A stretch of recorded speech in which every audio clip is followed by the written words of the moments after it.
the biggest thing that you can do with this deck is take out whatever preconceived notions you have about Big Spell Mage when you start playing it. It is a very different deck.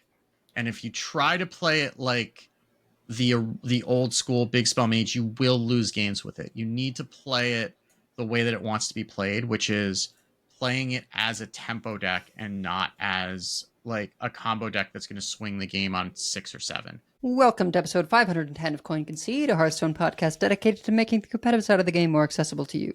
It is Thursday, August 14th, 2025 in the evening. Coming to you from Nomergon, Ohio, it's me, Edelweiss. From North Rend, Massachusetts, we have WickedGood. Hi. From Teldrassil, California, we have Megasa. Hello. And from all around the world, we have you, dear listeners. This week's episode is brought to you by our producers, Number Theory, Kresh, Beef Squatch, David P., Jeremy T., Bottle Caps, Grumpy Monk, The Burger Club, Kirk Regan, May, SSJ5 Goku, NY Kiwi, Spine, and Proby1. And by our patrons of the week, Scott Lambert and Jamie Smallish. You can go to patreon.com/CoinConcede to get perks like a thank you at the top of the show, bonus post-show content, early access to new episodes, one-on-one coaching sessions, and help support the show in the process. If you would like to support the show but cannot do so monetarily, please consider leaving us a 5-star review on your podcast feed of choice, as it always helps other people find the show. So, life and ladder. My ladder has not been great. I am stuck at the Demon 5 floor because I am not really enthusiastic about anything. And the thing that I kind of sort of am is like really hard. It's Jombre. Nebula. Say no more. Well, you could just stop at Jombre. Nebula Shaman is real. It's just hard. We might see it this weekend. I guess we'll find out. Yeah, but mostly I just get kind of bummed out every time I fire up Hearthstone, and so that's tough because I have to cast the game this weekend. But I do always get excited to watch the pros play. So. Just need to like get a handle of what the lineup situation is, what people's strategies were, that kind of thing. But I'm going to get to be casting with pockets, so I'll be in the host role actually. And maybe people will have something spicy that they've been saving for playoffs. You know, it's more likely maybe. when you have a bigger pool like that. Maybe you'll be surprised by some things. Could happen. That's exciting to get to cast with pocket. It's because of our schedules. Because he's basically on U.S. time. Is that pretty much what it is? Yeah, exactly. And I, am on East Coast, so we get to cast America.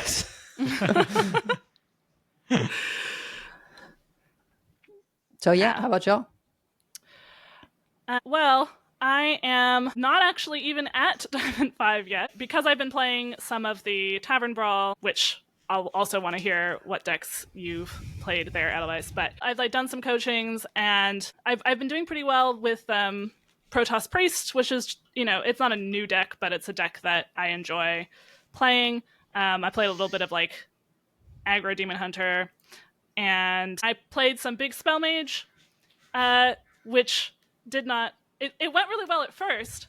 I was like, this is awesome. This is like an aggro deck with big spells in it, and I'm going to do really well. And then today, maybe it was just today because I didn't do super well with anything, but I went 2-8 today. So I don't think it's the deck's fault per se. And then I was like, oh, this isn't working, and I'm tired. So clearly the move is to play Fyrakk Rogue. I won my first game. I actually won at least 2 games. I had one game that I lost because I miscalculated mana, and I should have been able to start playing 9 mana things on 6, and instead I had to start on 7. And if I was a turn faster, then I would have beat the Alonius Druid to the punch, I think. Just needed one more turn. I also hadn't been judicious enough with I should have held back my Neophyte for the right moment. Sometimes my aggro brain prevents me from getting value out of things when I should get value out of things. I did have one game where a Quest Spell Mage opponent summoned Lorewalker Cho in their first Discover after playing the Quest reward, and they were the Spell Mage version. So we just sat there with them trying not to play spells. Eventually they realized they should play spells and just keep my hand full with like play things that were less useful for me, and then they could play like hidden objects and stuff like that. Or actually, sorry, hidden objects is not that useful for me because I don't have any secrets to discover, but and then things that would be useful for me they played later. But it was really entertaining, and I was giving them like Protoss cards that don't help them, but it was just really funny to watch them stop and mouse over the Lorewalker Cho.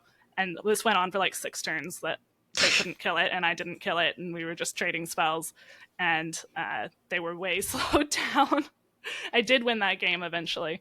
I had trouble. I think I got bad things off my motherships, so I had trouble like closing out the game. Yeah, I mean, I think that there's some interesting things in the meta right now. I've been seeing a decent amount of Quest Warlock specifically, and people playing Quest Warrior just because it's Quest Warrior, so they want to play it. Yeah. But those dirty control players, I'll tell you. They actually like no longer do Hydration Station. I think there's still Tortola, but maybe not though. It's like they're running today. Starships again. Yes, yeah. Starships. I did see a Chemspell Tortola today, or maybe it wasn't even a Chemspell. I did see a Tortola today. I got Chemspell today. Yeah. I suppose you wouldn't really want Tortola without Chemspell, right? No. Yeah, I don't think so. I mean, who wants to pay retail price for a turtle? Like, you're going to the sale at the pet shop. You're never buying that full price. No, I mean 10 mana cards. It's rare that 10 mana cards ever get played without cheats of some variety. Yeah, unless they say you win the them. game on them. Then you play those. But yeah. Yeah, Purified Shard. We play that for 10 mana. Yeah. Otherwise, we probably don't. Oh, I also had a Quest Mage randomly cast the 6 mana spell that says draw another spell and summon a minion equal to its cost. And they drew their Galactic Projection Orb out of their deck, their spell deck, with that card. I was like, really? Out of like the 20 cards in your deck, you got the 10 drop? So I think they got a Tortola out of it. So that's the other way you can see a Tortola. That's the problem that I have with Quest Mage, and now that somebody hit rank 5 legend with it, that it's actually like, oh no, yeah. So it's actually sort of meta now, and like it's Burgle Rogue with blue cards for the most part. It is like, Casino Mage. Yeah, like, and it's people like Casino Mage. I've been seeing a lot of it. I mean, people like Casino Mage, but also like, that's a deck that we don't need to buff into being competitively viable. It's the same argument about Burgle Rogue, right? Like, if you want to play random nonsense Go, then there's a place for that, but it's not. And this kind of gets me back on my soapbox about, there not being other modes, right? But the only place you can play that is standard ladders. They have to buff it to make it competitive so people play it. And then if it's competitive, then you're basically just like playing 52 pickup for MMR, which is not fantastic. I think the other thing is like, well, thinking back, Casino Mage had, unnerfed Sorcerer's Apprentice and Flamewalker, which so like you were just getting cheap spells to, do the consistent thing of a lot of damage.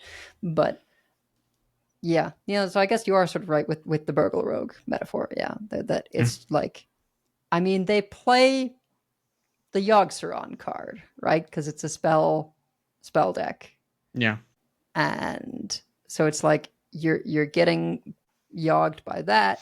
You're getting yogged by these other discovers, Relic. I think it's like there's that. And then also people have hit high ranks with Aviana Druid, because that is also a like, loot box to try and win. I mean, people have hit high ranks with it, but I don't know that it's like good. This is the thing, right? I think for both of the, maybe less for the mage than for the druid, but I mean, both of them rely on high rolling and cheating mana, right? Getting 1 mana legendaries or, casting discovers without having to pay for them.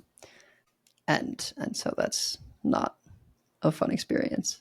I mean, I'm looking at top 1K last 3 days, and Quest Spell Mage has a 55.5% win rate in top 1K. It's the 4th best deck, and 3 above it are all Fire Rogues. If I have to cast that deck this weekend... Oh, I'm sure you're going to. I would be surprised if you're not. No. Oh, yeah.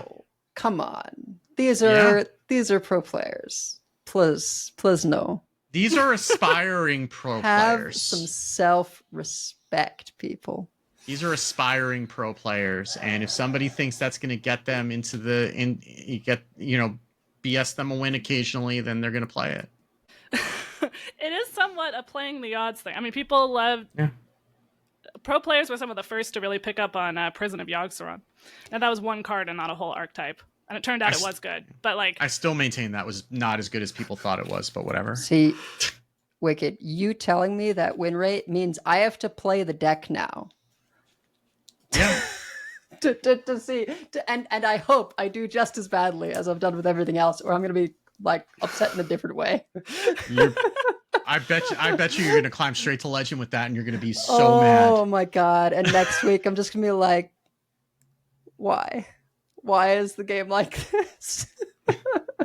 Well, I can tell you about all the random BS that can come out of all these discovers because I've been playing it all for the last 3 days. Yeah.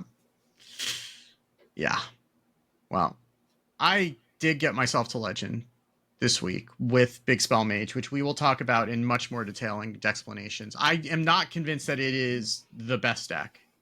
It is just anything but what we've been seeing for the past couple months. It is different enough, and it successfully tricked me into playing an aggressive deck. Yep. Catfished, perhaps you might say, me into playing an aggressive deck. But it because is... it had spells that cost 7 and 8 in it. So this is my kind of deck. And no, you just slam those early and then you kill people. And once I figured that out, I just started winning with it. It is, I will acknowledge, like pretty different from the old Big Spell Mage. Yeah. Yes. And it doesn't feel like a sort of snowball aggro. It's like a spike. It's like a burn deck, basically. Yeah. I mean, you play Living Flame for Fireball. That kind of tells you what you need to know. Yeah. Got myself straight up to legend. I came in at like, I don't know, 1,400, and now I'm inside 1,000 for the first time, and I cannot remember how many months. So I genuinely don't understand. I don't either, but we're going to try to figure it out together. We're going to figure it out together. I am currently 30 and 8 that Deck Tracker has tracked on my PC. How do you get that many games in? 2, how do you not just fold to resuscitate? I don't think I've only seen like 8% priests. Okay. So maybe that's the answer. It's actually 24% hunter, believe it or not. And I have been beating the hunters. So sure. I had a game today where I ran up against a hand buff hunter. I slammed King Tide on 4 to keep them from hand buffing for a turn. I mean, I also had a tsunami in hand, so it was not like that was not the only reason I was doing it, but it was certainly a secondary benefit. And then they played like 2 9/7 whatevers, whatever the duplicate guy is, and I basically just kind of like, fine, I'll just freeze those with the water elementals and just burn you down over 2 turns. And that was the end of the game. So those never got to attack, and I just ran the water elementals into it and like, okay, I'll just like fireball you this turn and starfire you next turn, and then you're dead. So, that was satisfying. But I did play a little bit of the Tavern Brawl. Once I realized that you could play Imbue Priest, but with Hamul, then I was interested. It took me 3 games to realize. The first game I forgot that they all had to be nature spells. The second game I found a spell that was not a nature spell. That was still in the deck after I thought I got rid of them all, and nothing happened and I shame conceded. And then after that I ripped off like 5 wins in a row, because you just get to just start making things bigger. Mm-hmm. and then you're getting more imbues out of the imbues, and then the imbues just snowball, and then you do kind of hit a limit, because once you get beyond 10 it doesn't really matter. Which I did, because that's what Hamul does. Also, fun fact, Horn of Plenty, which discovers a nature spell and discounts it by 2, only finds Shaladrosol in Priest. In a lot of classes. For 6, yeah. So that's pretty good.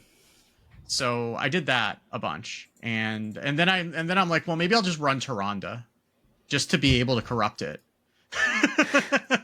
Yikes. I don't think I actually did corrupt it, but I it was enough to at least know that I could, right? Mm-hmm. Like that was good enough for me.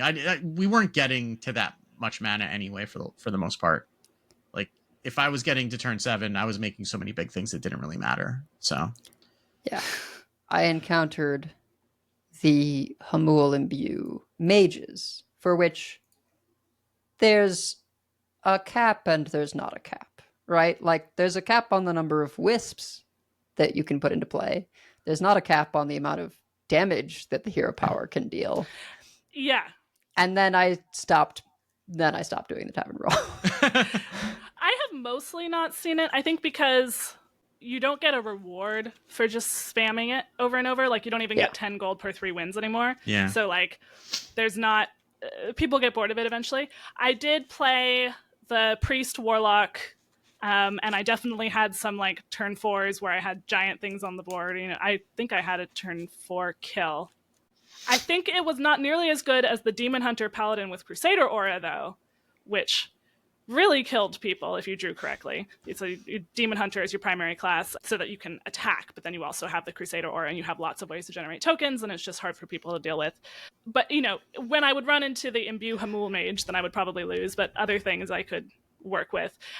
What I saw today was something that I think... So Clark posted it. I don't know if he came up with it or he just found it. It would not surprise me if he came up with this. But there's a 1-mana 1/1 in Scrappy Scavenger. Mage, Scrappy Scavenger, that discovers a card with mana cost equal to your remaining mana. So you are rogue, but you have the quest mage, the quest for mage. You can play Scrappy Scavenger. You have a 75% chance, if you have no mana left, to find Shadow Step. Because it's Shadow Step, Backstab, Prep, and Wisp. Each time, you can basically complete the quest just from this. And you also run Shadow Step just in case you need to, you don't find a Shadow Step, then you can use your own.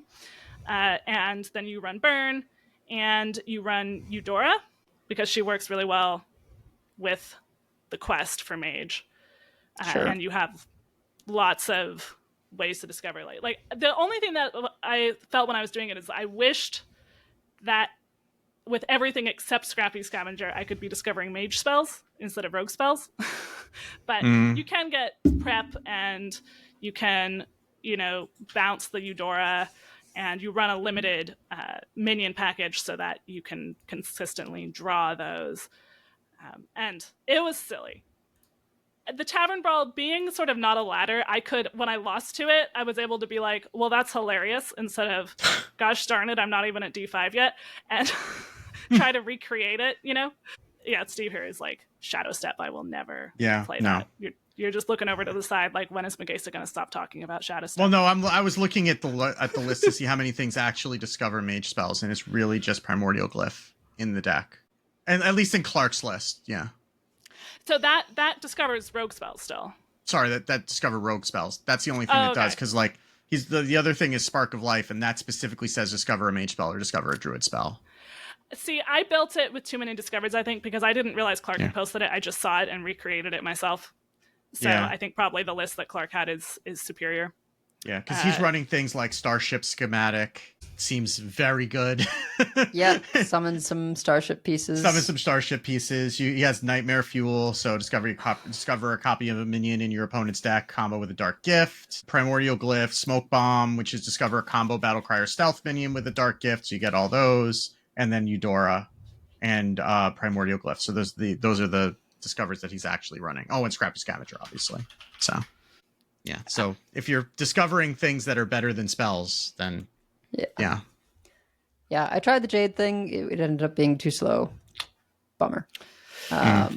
Yeah, it's a fast format. I mean, there is someone mentioned in the Discord that they ran into someone who was doing Armor DH and Armor DK Starship in the same deck.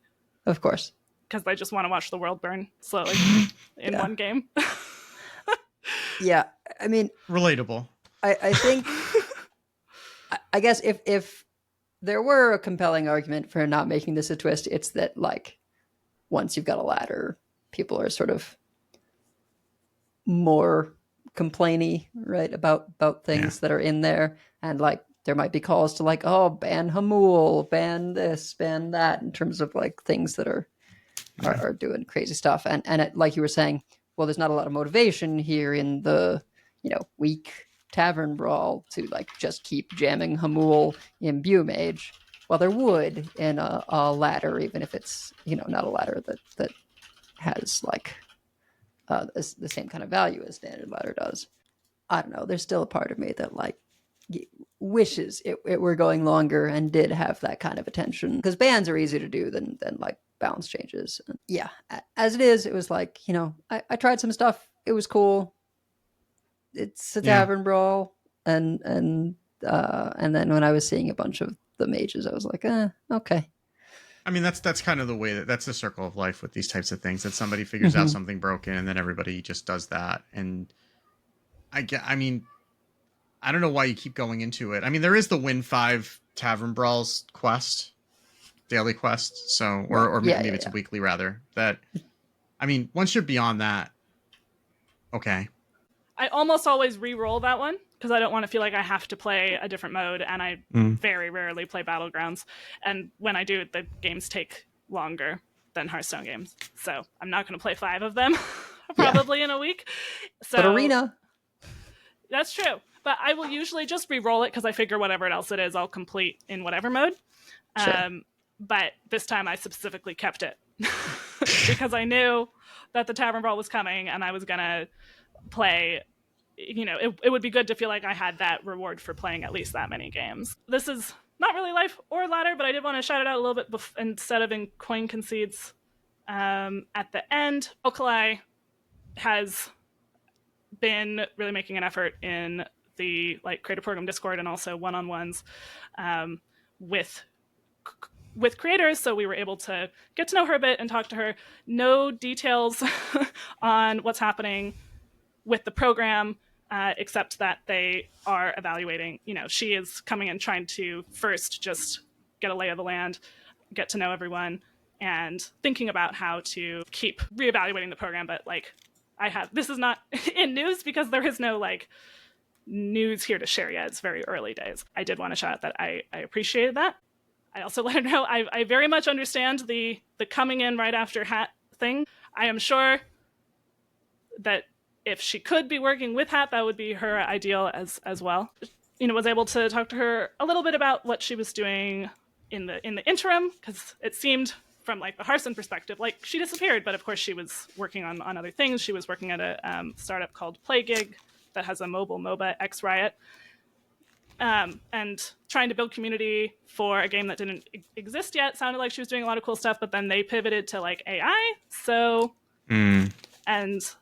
so a lot of employees were laid off because they were like, AI will do this for us. We'll not go into that conversation. And then she was working at a Discord data insights company with some really big games like Fortnite, Rocket League, Assassin's Creed Shadows, giving them insights into their Discord, helping them set up servers or modify servers that needed to have a better community. But she said she really missed working directly with creators and with communities, because she was kind of a middleman working with the people who had that server and not directly with the communities. So I just wanted to highlight that a bit, and hopefully soon we will have more news on what's happening. Yeah. All right, so a little bit of news, and then we'll try to figure out how to get you both to win with Big Spell Mage, or not, or just bail on it entirely. But either way, one or the other. But let's go into some news. Gadgets and Gazette always gets the scoop. Okay, so there's not a whole lot this week. There are a couple of things that have happened. One of the bigger ones is that the Replicator has been banned in both Standard and Wild. In case you'd forgotten what the Replicator is, it was a 5/5 mech with both Miniaturize and Gigantify that said whenever you play a card with the same power as this, summon a copy of it. So what was happening was that people were playing it with Ancient of Yore. And what happens with Ancient of Yore is that A, you get a copy of it, so you're getting 10 armor at the end of the turn and drawing 2 cards. And it never wakes up. Oh. So that is the bug, that part. You know, getting Yes. a dormant copy, fine. But the second one never wakes up. Yeah. Ah, see, I thought it was just that you get a copy, and I'm like, that checks out. That's what I Yeah. would expect to happen. Yeah, same. I was like, okay, well, I'm not sure what the bug is. The bug is that it just doesn't wake up. So, yeah, that was worth banning. So that's banned temporarily until, presumably this is just a bug fix that they're going to have to do. Not so much like a balance change or anything, just like, oh yeah, Right. this is broken. So we need to take this out until we can fix it. And So- conveniently, no one was playing Replicator for reasonable reasons anyway. So Nothing Yeah. of value was lost. So Yeah. yeah. So that's, if you were trying to do that or you saw that over the last week and then wondered why it stopped, that's why. It's gone. You don't. It can't hurt you anymore. There was also another hotfix patch that was unrelated. That is mostly for Battlegrounds. There's a lot of armor changes, a lot of minion buffs and buffs and nerfs for Battlegrounds. They just had a big patch, so that's to be expected. There are a couple of bug fixes. They're kind of minor. Dormant minions that receive hand buffs now correctly progress the food chain quest, I think, is the most important one out of these. And Murloc buffs and Dive the Galak Adepts effects now trigger in the correct order, preventing visual desyncs. I assume visual desyncs mean that your eyes are lying to you. I think that's what that means. Unless it's actually like, because I don't think it's actually like the game is disconnecting or whatever. But yeah, so now the Murloc question make a little bit more sense. All you can eat now properly selects unique minions, so I guess you could get 2 of the same out of that before, so that's a bug fix that was there. There's an issue involving Spirit Singer, Umber, and Tortolan Ninja's Death Rattle that was resolved. Nobody's playing Tortolan Ninja, so, you know, that's if a tree falls in the forest and nobody's around to hear it, doesn't make a sound. Yeah, so those are just good to be aware of. Nothing really too spectacularly impactful, but you know, some of them are a little bit annoying, and it's good to know that if you were seeing those, that those are resolved. I guess we don't really need to say this because we just talked about it for the past 15 minutes, but I have it in the show notes, and for completeness sake, the dual class Tavern Brawl is live. If you want a bunch of deck ideas, you can go back and listen to last week's episode, or you know, what we just said for the past 15 minutes, you know, or you can check your deck building site of choice and you can find some things to do there. If you haven't already, you should probably go try it. If you haven't, get your pack, that sort of thing. Also, one other programming note that hopefully you will be hearing this in time, that the Masters Tour Summer Playoffs are starting August 17th, all day Sunday. So this is not the championships. This is the round before the championships, which is, what is it, like 64 or 128 people? I forget. It's more than the 16 that are in champs, right? well, or because wasn't there an open or something? There was an open prior to this, yeah. Yeah, this is the people who qualified from the opens. Right. Right. Yeah. Yeah. So I'm not exactly sure of the numbers, but at any rate, for the a lot of playoffs, we're only going to cast 16. This is why I'm hazy on all the other stuff. We've got 16 people per region that we're going to be casting some of the matches of. It is a single day for all 3 regions, a la Grandmasters.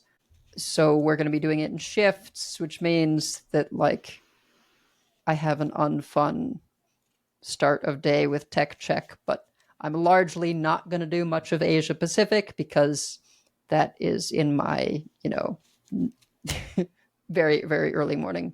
I'm mostly going to be doing like Americas in the evening with like 1 or 2 matches before then.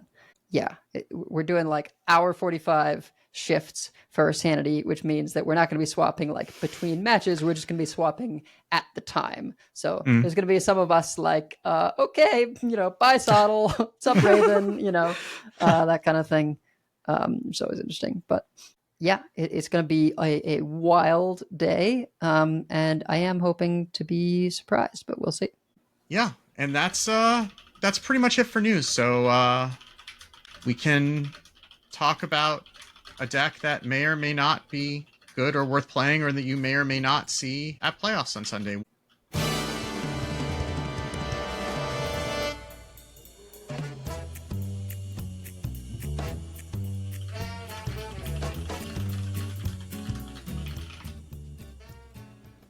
Well, we are talking about Big Spell Mage, which we do have pretty detailed show notes here, but this time they are not from me, they are from WickedGood, because he is the one who has been on an absolute tear with this deck, as we mentioned in Life and Ladder. I started out on a good tear, and then not as much, but again, I don't know that that's the deck's fault so much as just me today. So he will be helping lead us through. We have a list here from HS Guru, but it was first streamed, it looks like, by Gahan DM. I believe this is the same list that was featured on Vicious Syndicate in their report today.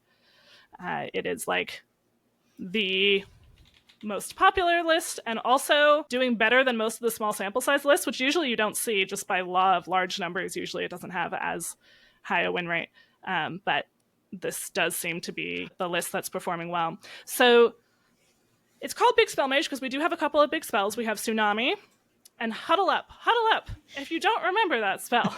It is a 7-mana mage spell with no spell school that says, fill your board with random Naga. Now, when this spell was released, I think one of us picked it might have even been me, for a card you don't understand. Because we were like, Naga aren't that big. Why are we spending 7 mana to summon little things across our board? Well, mostly the Naga aren't that big, although you can't. The new Gladesong Siren is actually a big improvement for this because she's a 4/7 lifesteal. Yeah. And there's a 5/5 in there also. And there's the 3/8 that gets bonus effects. Yeah. So, I mean, it's not like random dragons all across your board.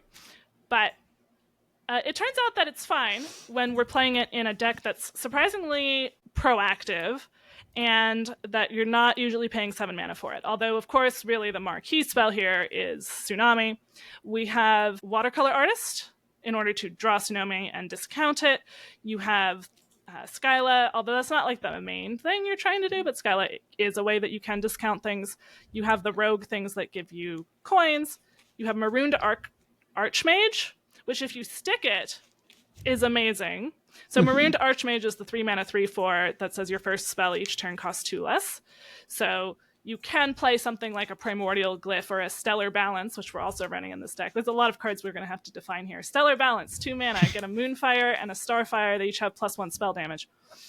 So you can play one of those with Marooned Archmage the turn you play him, but then if he sticks, then you can get a discounted Tsunami or Huddle Up. So that can allow you to cheat them out. Yeah, it's kind of unusual in that, like, it's a big spell mage, but the thing you would expect to be your cheat card, Skyla, is only 1 2-mana cheaper than the things you would expect to be cheating. Yeah. So it's really not about Skyla. It's about Watercolor Artist and coins. Yeah. Yeah, you do not keep Skyla in the mall. Like, you're looking for artists. Yeah, most of the time you don't. But yeah, it's I would keep it on the coin. We'll get into mulligans, but I would keep it on the coin with like a Tsunami or a Huddle Up. I would consider that. But also worth mentioning that Stellar Balance giving you a Moonfire is another thing that you can use to discount something to 0. It is also 2 damage you can just throw at somebody's face, but if you really need to get that discount and you haven't been able to get a coin, you can use the Moonfire that way also, which is an interesting way to go. Or you can use it to not die, versus, for some reason, I've been seeing a lot of aggro Paladin, which is totally a real deck, but yeah, a lot of Crusader auras coming my way. We do have Living Flame and Fireball I think partly draw and partly just burn to finish them off. And then we have some cheap elementals to kind of fight for early board, and also like Violet's Spellwing, that's the one that gives you an Arcane Missiles when it dies. That is like another thing that can go with Skyla, although it costs 1, not 0, but also it's just like a little bit of burn / kill the 1/1s from the aggro paladin. And we have King Tide, although the one time that I had him, for some reason I haven't been drawing him, and the one time I did it was in a mirror, and I'm like, this is not a good idea to play him in a mirror. The one time I did, I got Cult Neophyte. Oh, yeah, that's sad. So yeah, I couldn't play it. Yeah. King Tide has been pretty good. I mean, you have to run it because it's not the Taurus. No, it's Skyla's the Taurus. But King Tide is, like I said, I've been able to use it to lock out the hand buffs from a hand buff hunter. It's very good when I was seeing Cycle Rogues earlier in the week, because all their stuff is cheap and you just say, nope, you're not doing that. You're playing fair this turn. And then you get a turn to be able to do whatever you're going to do.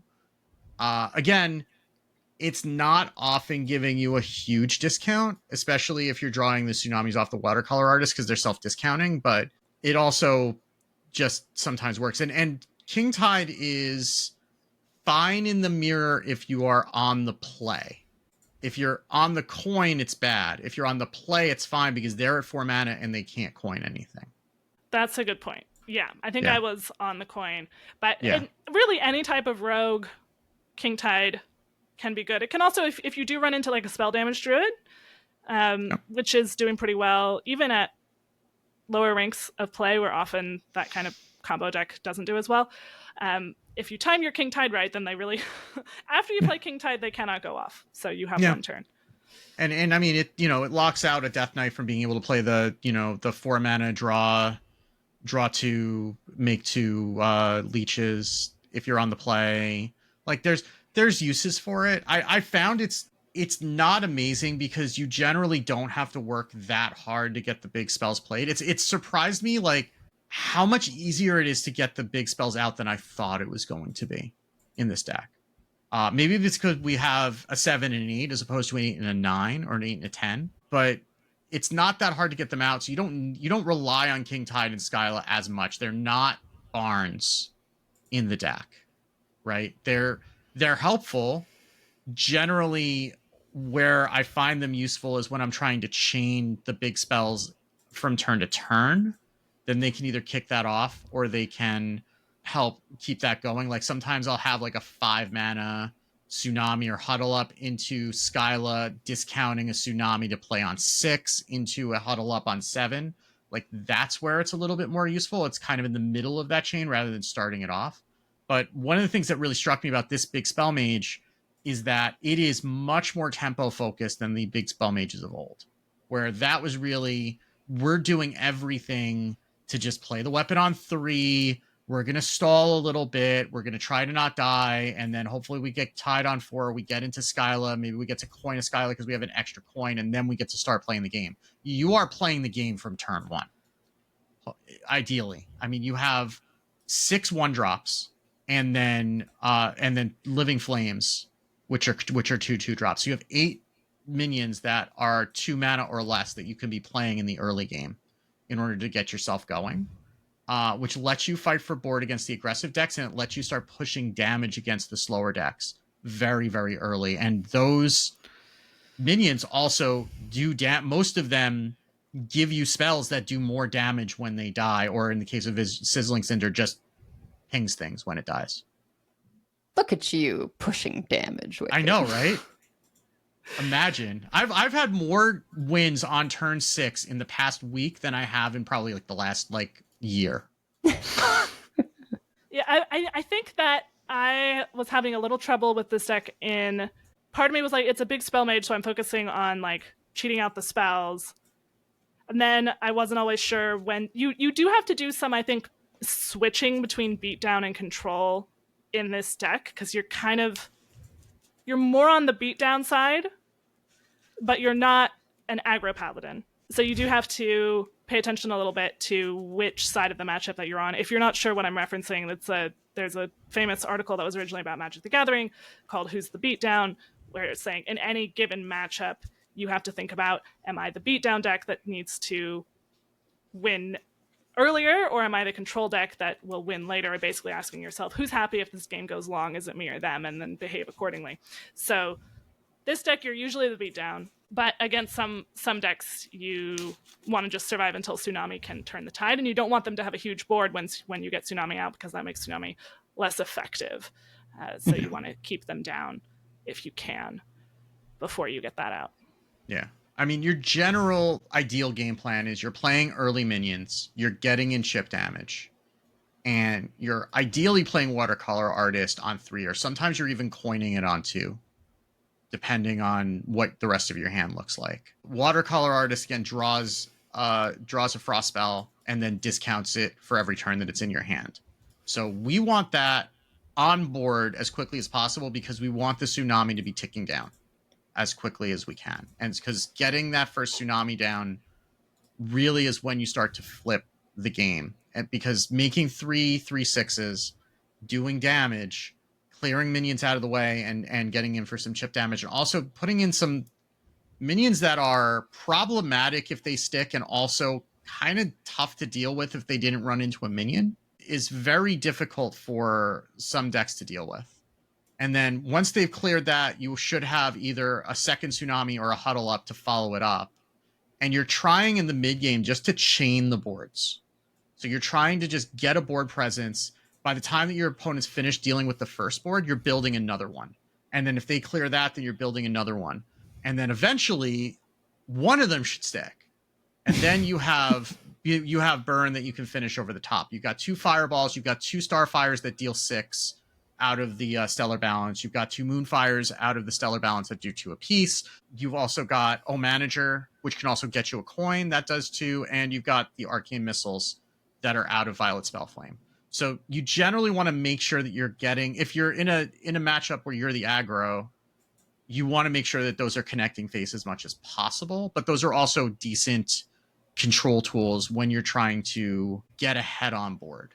Because against a more aggressive deck, when you're the control, then you kind of need to be removing everything. Because a lot of the decks that are in this meta that are aggressive, like the aggro hunter, the beast hunter, the aggro paladin, I haven't really seen a menagerie death knight, but that's kind of the same type of thing if you happen to see that. Like, they will snowball with even just a couple of minions on board, and then it gets very hard for you to get around that. And also a wide board, as Megasa said, is very bad for your Tsunami. So you're trying to keep the pest population under control, and then using the Tsunami to flip the board, clear off the last things that are in the way, and then all of a sudden you have a board that they have to deal with. Those aggressive decks will usually ignore your board because they can't really afford to trade into you. And then you can use those minions to push damage and then finish off with the burn at the end of that. But it does require some things going right. Like, I had some replays I was sharing in our chat today where I played that way, but I also got some pretty lucky hits with some Arcane Missiles to clear some things out of the way and make my life a little bit easier. I had one game where I just found a Supernova off of a Primordial Glyph. That Hand Buff Hunter game, for example, I was able to find that Supernova, and the Supernova gave me burn. It's usually going to, but that's something else that you want to be looking out from. The Primordial Glyph is going to really determine, based on the kind of matchup, what are you taking off of that? Are you taking draw? Are you taking more burn? Are you taking another discounted Tsunami or Huddle Up because you're going to need another board? Like, those decisions are pretty interesting. Depending on what kind of role you're playing in the matchup, the Primordial Glyph Discovers can make a big difference there as well. I did get saved by a Supernova off of that. Now, there are some decks that are running Supernova, but they are worse in stats for the most part. Yeah. Than the Supernova's ones a lot not. better when you're paying 6 instead of 8. Yes. Supernova was definitely a lot better when I was paying 6 instead of 8. And it was a game that I happened to not have much in hand, so I got a lot of stuff in hand from it. Sometimes that can be an awkward thing about Supernova. It looks like in terms of matchups, so I'm looking Diamond through Legend on HS Replay because that breaks it down by deck and not just class. So the best matchups, Quest Paladin, were actually quite good against Pain Demon Hunter and Space Demon Hunter, by which I assume they mean Armor DH, which is interesting. Yeah, we just go too fast. They don't get going. basically. Yeah. You're killing them before they really get going. Good against Druid, including Alonius Druid, again, just because you're killing them before they have a chance to really get going. Good against Quest Mage, again, trying to kill them before they have a chance to really get going. Actually has a positive win rate against Protoss Priest in this Diamond through Legend and on Legend. This deck does drop off a bit in top 1K, although Wicked's doing great in top 1K. So, well, I'm in the very bottom of top 1K, so let's hold that for a little bit. Like it's not like I'm in top 200 or anything, but yeah, I think Protoss Priest, it really comes down to your draws and the Priest draws. Like I think there's a lot of variance just in terms of how fast either deck can get going. Like if you have one of those draws where you just end up with like the big spells and like a Skyla and maybe a weapon, or like a Marooned Archmage, but nothing really to do, and they get Catch of the Day into Sentry, into Weapon, into Resuscitate, like you're not winning that game. But the flip side is also true. Like if you get all the 1-drops and the 2-drop into them, you know, not being able to get anything going until turn 3 or 4, you can kind of pressure them a little bit too much and then kind of take the game from them. So I think it really does depend a lot on how each one of those decks opening, because there's a lot of variance in both decks in terms of how fast they can come out of the gate. Yeah, and it looks like it's pretty even, like at Legend in these stats. Our bad matchups: Blood Decay. Beast Hunter is the worst aggro matchup, it's looking like. So Beast Hunter different than Hand Buff Hunter. Buff Hunter is about even, but Blood Decay, not very good. Quest Warrior, not very good. Fyrakk Rogue is about even at Diamond through Legend, but gets worse when you get high. Well, actually, it's still about even. It's about even at Legend and then falls off a cliff at top 1K. Yeah. Makes sense. Yeah. So, because the people at top 1K really know what they're doing with Fyrakk Rogue. I think that was part of why I was having trouble, is I was running into a lot of Fyrakk Rogues. Because even though I am 10x this month and I'm not at Legend yet, but it was still playing where people were playing a lot of Fyrakk Rogues. But if you're not seeing a lot of that, or you're not, in top 1K, then it's a totally winnable matchup. But yeah, the slow Death Knights can make it hard to keep making boards that get through. Yeah, I think the blood Death Knights in particular are a little bit harder, just because when you have either the one that summons the 5/5s, or you have Vampiric Blood, we're very good at dealing 30 damage. We're not great at dealing 50. So if they end up getting, enough corpses to get like Escape Hatcher or Vampiric Blood early, that's tough to overcome. But sometimes you can just get through them before they get enough corpses to be able to really do that. So that's kind of your goal. And again, that's where against Control, you're trying to really chain those boards together, right? You should be expecting they're going to be able to clear the first one. They shouldn't be able to clear 3 or 4 in a row, right? Like Corpse Explosion only does so much. They have to have a 2-card combo to be able to clear with the Pyromancer. It's too early for Ceaseless Expanse, right? So ideally, and maybe they're running threads and you're just having a bad day, but generally, if you can get 3 boards on consecutive turns, hopefully the third one would stick, and then that is a fair amount of damage. Like you're gonna get, if you get a Huddle Up, I would expect to average like 3 power per minion, give or take, right? Like there are 1s and there are 5s, so I'd say it's an average of like 3 per minion. Maybe it's a little bit lower than that. I don't know what the exact mix is of powers, but there's not really anything bigger than 5.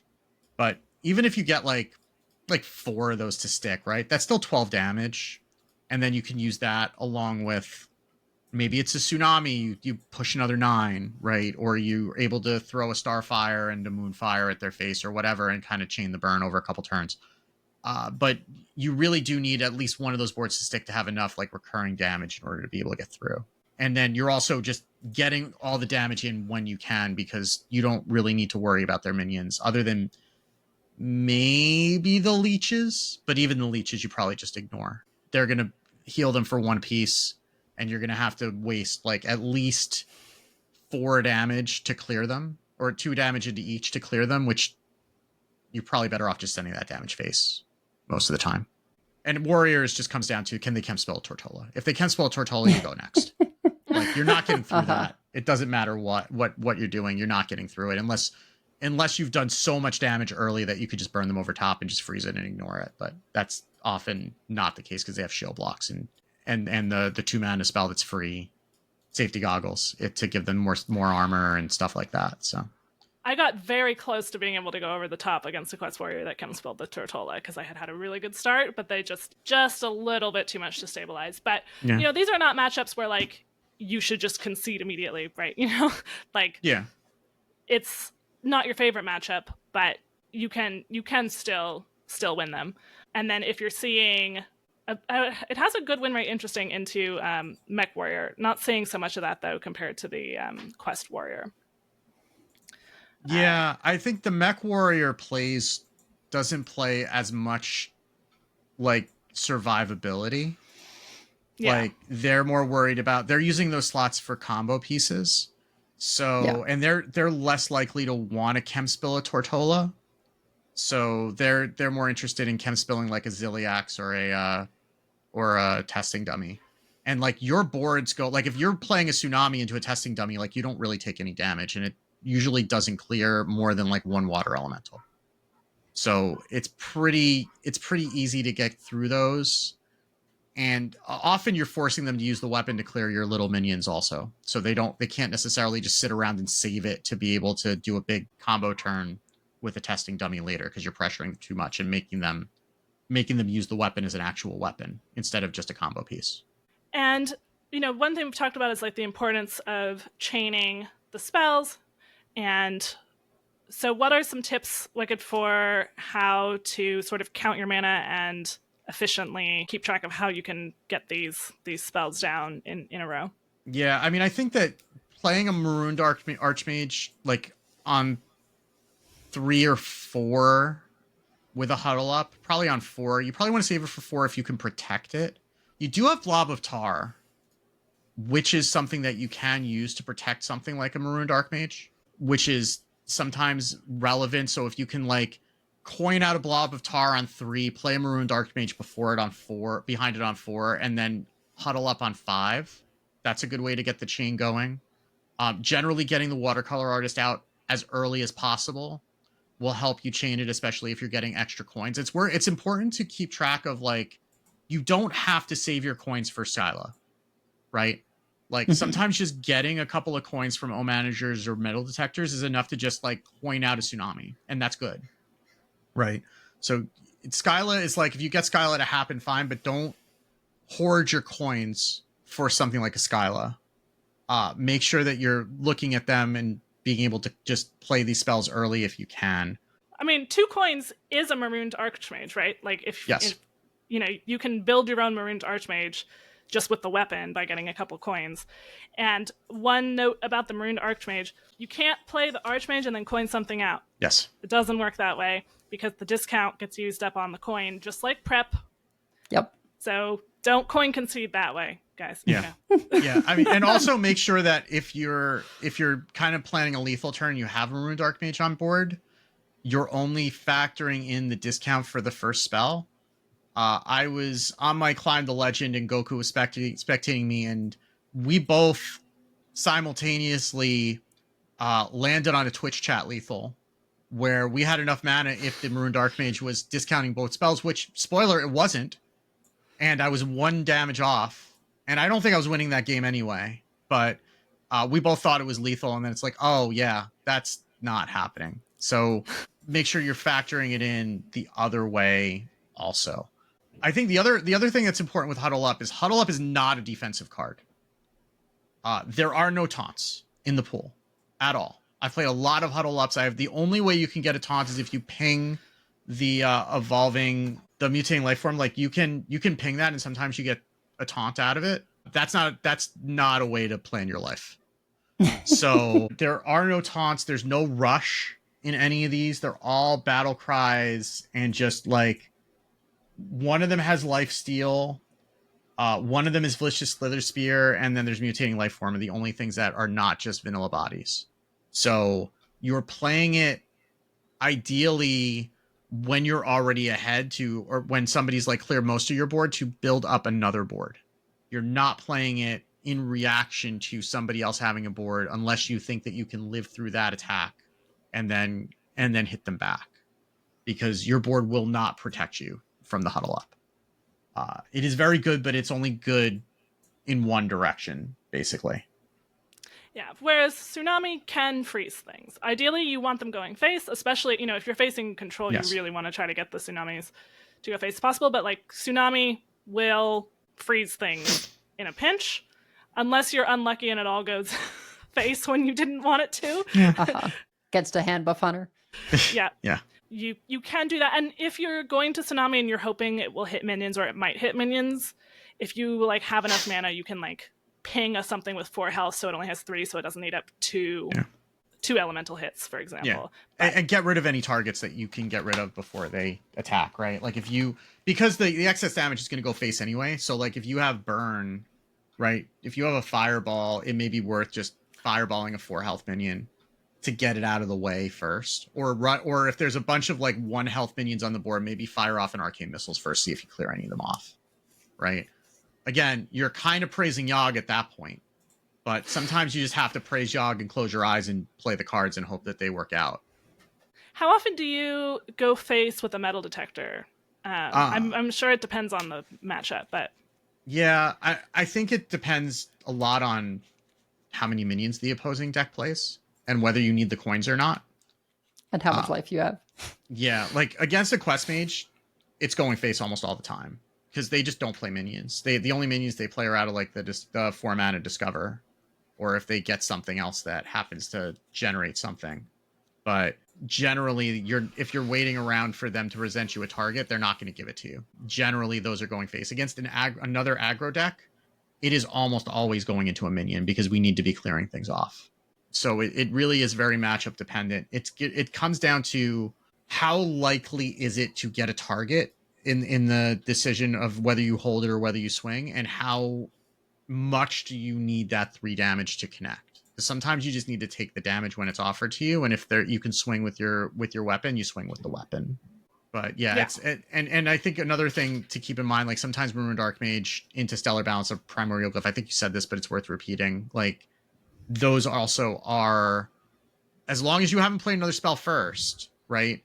That is something else that you can do, and then sometimes you get something else useful out of the Primordial Glyph, or you just get a 2 mana. You could basically get a free Moonfire that you can use to remove something, or send 2 more damage face, or whatever. So it's worth factoring that in with the Maroon Dark Mage as well. Also, just Living Flame always draws Fireball. You don't want to keep Fireball in the Mulligan almost ever, because Living Flame will draw it. So there's no situation where I felt like I wanted to keep a Fireball. You can just get it out of the Living Flame, for instance. And if you draw the Fireballs, then the Living Flames become not that useful. They are no longer draw. Yeah. Then it's a 3/2. Yeah. Yeah. So you don't want the Fireballs, and ideally you want you might think well, it's a big spell mage, I'm going to keep Tsunami, but not necessarily, because you really want to get it off of Watercolor Artist. You really want Watercolor Artist as your main mull target. Yeah, I mean, your general mulligan is 1-drops, maybe Living Flame if the rest of your hand is good, and Watercolor Artist are pretty much what I'm looking for most of the time. If I'm against a known slow deck and I have a Skylar or a Tide in my hand, I would keep a Tsunami or maybe a Huddle Up. But more often than not, I would just kind of pitch it and try to find the Watercolor Artist to do it. Because again, it's just draw that makes those minions dead later if you're holding the things that they're intended to draw. I mean, it's not the end of the world, but you almost never want to just draw a Fireball. You want to get that out of the Living Flame. Though, I mean, later in the game, it doesn't matter. But early game, you'd rather just get that out, because then you're drawing something better. And you're probably not playing Fireball in the early game anyway. So looking at the Mulligan stats on HS Guru, Watercolor Artist is plus 3.9%. This is just Diamond through Legend across all classes. And then, so that's by far the best mull target. Metal Detector is plus 0.8. Marooned Archmage, Violet Spellwing, Sizzling Cinder are all about the same. And then everything else starts to go down a little bit. Living Flame and Vicious Slither Spear also fine, but then you don't. Even King Tide is minus 1.9%. Yeah, he's fine, then, but he's not what you're looking for. You're like, again, he's not the focus of the deck. He is helpful, but he's not the star of the show. And surprisingly, the worst card in the mall, the second worst is Fireball at -6. Yeah. But the worst is Skyla at -6.9. Yeah. I think people get baited into keeping her when they shouldn't. You know? Yeah. You want to mull aggressively because you want the Watercolor Artist or the Metal Detector or the Archmage or 1-drops. Like, you don't want... Skyla, you're not playing Skyla until 6, because especially also if you have Skyla, you have to save a coin to use with her, which makes it harder to coin her out, which...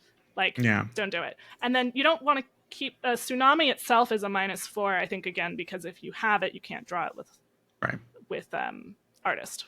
You'd rather draw it with Artist. Yeah, Skyla, I feel like it's just like it's barely worth it in terms of the discount, right? Like it's really more about getting something that costs 0. Otherwise, it's sort of just an extra 4 or 5 a lot of the time, and you don't even really want to do that with Huddle Up, right? No, because it's above average on a Huddle Up board, honestly. Yeah, but I feel like you'd almost rather like have a board, do like mild refill with Skyla doing the swap to get a 0 cost so that you don't play that turn, and then like later you do it on another turn for refill. Like for the 0 cost plus other things. Yeah. I mean, Skyla's there to give you access to Metal Detector and Toll Manager, right? Like that's the more important thing, because you do need the coins to kind of help ramp you up in the early game. So if Skyla happens to do things, great. You do not build your game plan around Skyla. I think that is how you lose with this deck, is if you're going all in on Skyla being your game plan. I think if you have it in your hand, and you don't have another way to get something out faster, then you can play around turn 6 for that. But in general, I would not ever keep her in the mulligan again unless I am on the coin and I have a spell in my hand and I am against a known slow deck that I'm hoping to be able to get something out slower first, which is like a lot of ifs. Even then, I don't know if I would do it. Looking at the stats here, and again, card stats are just one data point, right? They're not the be all and end all. There's lots of factors that go into it, but even though you might draw something worse if you have like her and Tsunami and this and that, like you could potentially still do better. Her stats, her drawn impact and kept impact are also the worst in the deck. If it wasn't for the fact that she was the tourist, I think we wouldn't play her. Probably not. So it's a very different Big Spell Mage than past ones. Yeah, she was it's the not star of the show. Quite Gilly, but it's actually it's surprisingly up there, believe it or not. King Tide though earns his spot in the deck. Yeah, I mean, because King Tide also has some impact, some applications, both in terms of getting your spells out and also sometimes being a 4-mana cult when you'll fight to some extent, which has value in certain matchups. It's not just useful against decks that play lots of little spells, although certainly like if you run into a cycle rogue, that's going to be very useful there, but also if you know there's a particular clear coming up. Right. Yeah. I think we said, play Watercolor Artist as soon as possible, because it doesn't start discounting until you play the artist.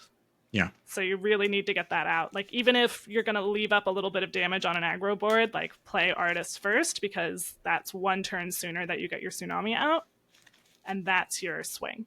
Yeah. Also, if you're playing King Tide and you have one Tsunami that's discounted and one that's not, or both of them are discounted but one's ahead of the other, keep track of which one is which and play the one that is less discounted.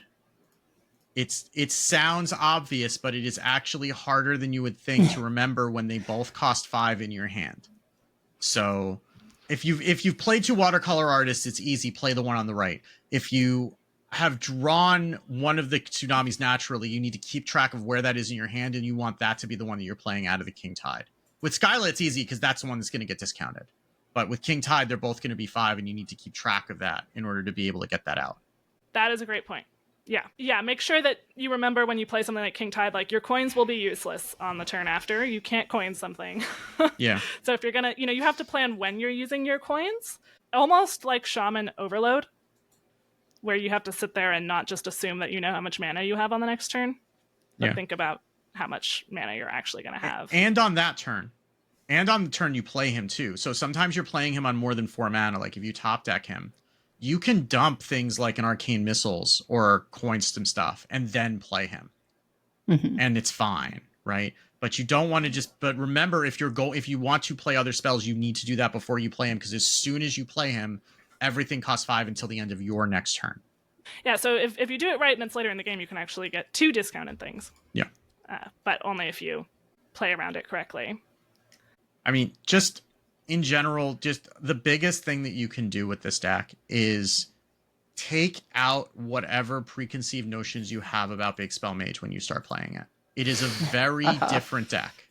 And if you try to play it like the old school Big Spell Mage, you will lose games with it. You need to play it the way that it wants to be played, which is playing it as a tempo deck and not as like a combo deck that's going to swing the game on 6 or 7. You want the game to be over by then a lot of the time.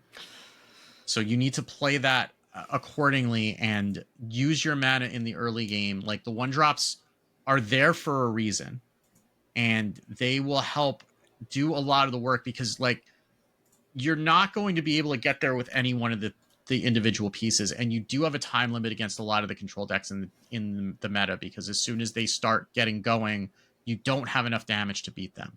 So you need to be able to get going before those decks can ramp up, and you need the minions on board. Again, the minions are also helpful as control tools when you're in the control role, because they let you trade. So getting the minions on board, even if it's just like weakening a minion so you can ping it, or you can throw an Arcane Missiles and try to hit it, is enough to keep you going, just to slow the other deck down, so that hopefully you can get your boards online and then start pushing damage the other way.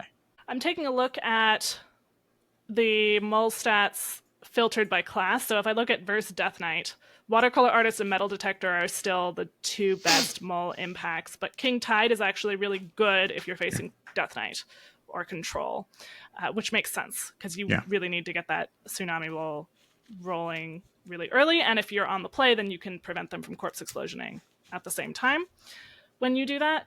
And Skyla is better in the stats to keep, still not great, but better versus a Death Knight. So maybe if you have the perfect hand and you're with the Death Knight. Versus, what would be the most aggro class to look at here? Paladin, probably. Paladin. Versus Paladin, best is still, actually, now Marooned Archmage and Vicious Slither Spear. Really, it's positive with all of the same ones that we said before. The 1-drops, Metal Detector, Artist, and Archmage. Portalmancer Skyla's kept impact versus Paladin is minus 17.5. Lol. Yeah. Don't do that. Don't do that. And actually, Tsunami's kept is minus 15.5.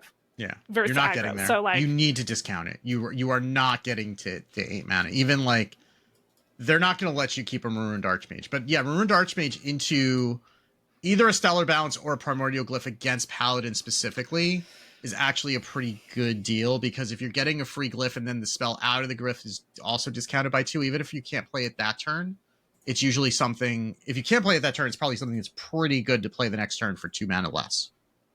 That'll help you kind of get the board back. Like rising waves, or I'm trying to think of like what else would be good against a wide board, but rising waves is probably one of the bigger ones. Even like a fireball to take out something might not be terrible. Yeah, or even doing, if you don't have a glyph or a Stellar Balance, just doing the Archmage plus O Manager. Yeah, that's good too. That's free 2 damage, and then you have a coin that you can save. You can play that turn. Make sure that you don't play a coin first when you have an Archmage out, but it gives you a coin. Or, if they clear the Archmage, at least you've gotten a coin. Like, you can... I think there's some trickiness in terms of, like, when do I play the Archmage when he's going to get cleared, And I think versus aggro, it's probably fine, unless you have a good way to play a blob of tar like this turn, so that then you can protect him and then play the Archmage. But like, they do at least have to throw damage into clearing him. If you have something to do with him that turn, and you have another way to cheat out the spell, then it's probably okay to send him out to die. I mean, if they have rush minions, then they don't care, right? Like then they're fine with trading it off, but they are not going to be very inclined to send actual damage into your minion rather than your face, unless they know if they recognize the threat, then maybe they would. I don't know that they necessarily would recognize the threat all the time.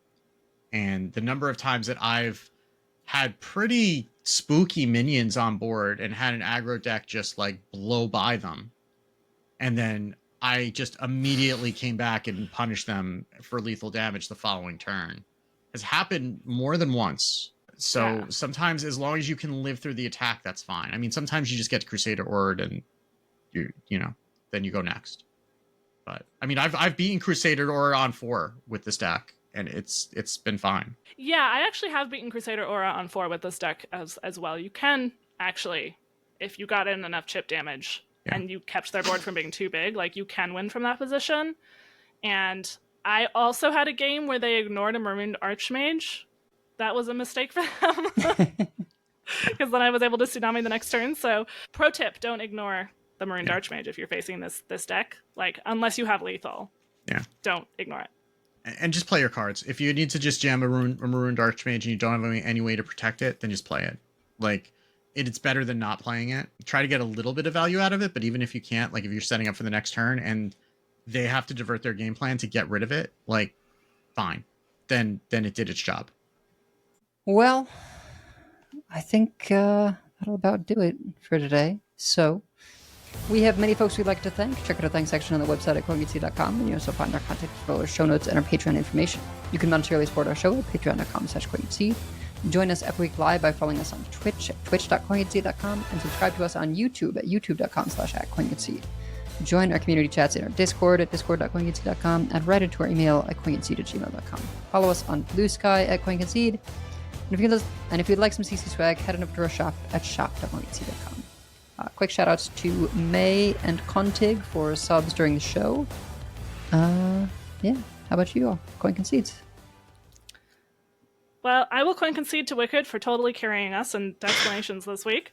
You know, we'll take turns sometimes in who takes ownership of a deck, and Wicked really found this deck was doing well with it. It's kind of a new deck, even though it's not a lot of Lost City cards. It's definitely a new version of Big Spell Mage that we haven't seen before, and yeah, he's been doing really well with it, which is awesome, and wrote all the notes. There's like quite a bit of notes here, so I really appreciate this. That. This makes up for every time that we've talked about a rogue deck, and I just sat here and went, I don't know.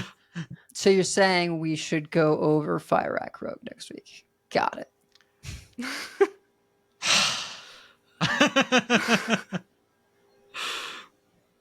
I'll just sort my magic bulk or something during that segment. It's fine.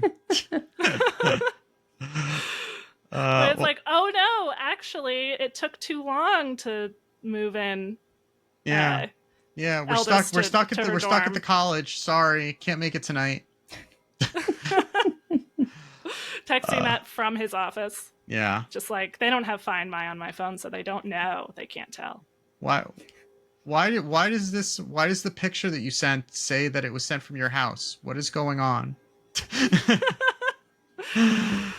Well, I'll coin concede to Goku for keeping me company during the last stretch of that legend run, even if we did simultaneously align on the Twitch chat lethal, but everything went much more smoothly after that. And it was good to have the company for those couple games, because I'd had enough games with it at that point, but also it's kind of just, sometimes it helps to have somebody watching that is rooting for you. Yeah.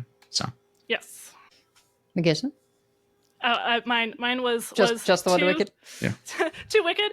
And yeah, I mean, I already coin conceded to my friend who just had a baby last week, but I got to meet the baby today, and this was very exciting. I was the youngest person in my family. I did not grow up with babies, so I'm a little awkward, like holding the baby. I was like doing so afraid of not supporting the head right that I like had my arm in a really awkward position for way too long. So now my arm hurts, but the baby is safe. It's also different when the baby doesn't belong to you. Like, I mean, it no matter what, it's bad if something happens, but at least like you've kind of gotten used to your baby. When you're just picking up a baby and you haven't been used to that, like that's a very different level of stress, especially when you know that people are watching you holding the baby. Yes, this like 2-week-old baby. Yes, it's super cute, and I did have a good influence apparently because he slept through the entire time that I was there. Oh, there you go. Even by being handed off between people. So yeah, but they're exhausted but happy. Yep, sounds right. What about you, Edel? Yeah, I want to concede to TJ for making it happen for us to be able to cast playoffs this weekend. Because it was not necessarily part of an initial plan for there to be casting for that. It was just going to be the MTs. So yeah, preemptive coin concede to pocket my other co-hosts because it's going to be a doozy because we're doing all 3 regions in one day.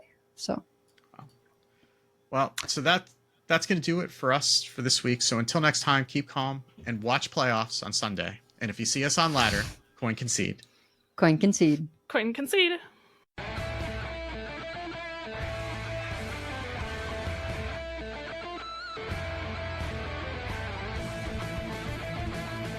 All life must end. I yield for now. I concede. Well fought. I concede. You win this one. The victory is yours. You have bested me. I give up. You win this one, friend. You win this time. I choose death.